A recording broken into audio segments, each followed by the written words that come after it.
Hi guys, ये जो photo आप देख रहे हैं ये मैं जा रहा हूँ बताने अबाउट रजाकार। इन्हें एक ऑर्गेनाइजेशन को प्रोटेक्ट करने के लिए बनाया गया था, जिस ऑर्गेनाइजेशन का नाम था मजलिस-ए-इत्तेहादुल मुस्लिमीन। that was formed in the year of 1938 for the protect of this organization, and this was known also a paramilitary for this organization. Now we should understand first of all about the organizations that was run by the Qasim Rizvi.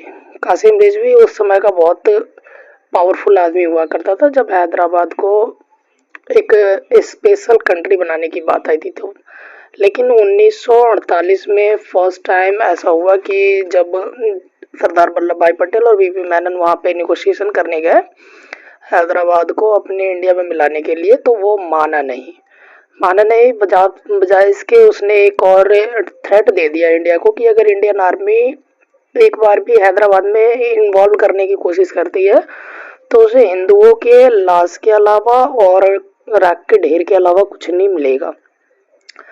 जो कि 1948 में operation पोलो को run करके फिर वो हैदराबाद को India में मिलाया गया। लेकिन समझने वाली बात यह है कि रजाकार जो बात है ये उठती क्यों है बार बार। हैदराबाद में आज के डेट में जैसा हम सभी जानते हैं कि वहाँ की पॉलिटिकल जो एटमॉस्फेयर है वो थोड़ी गड़बड़ है, जिसमें अभी माधवी लता जब स्टैंड हुई है उसके बाद से लेकर के रजाकार थोड़ा ज़्यादा प्रचलन में है।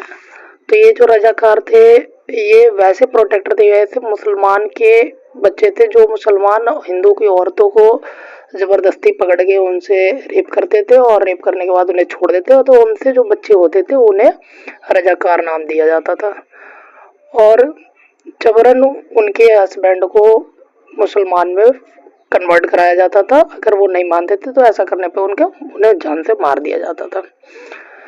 उस टाइम पे हैदराबाद में 85% हिंदू थे और 15% मुसलमान थे।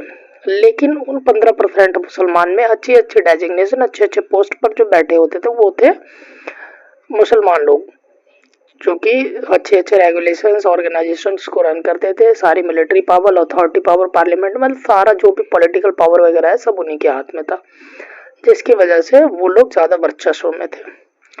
अब आप समझ गए होंगे कि रजाकार क्या था। ऐसी वीडियो के लिए लाइक करें, सब्सक्राइब करें।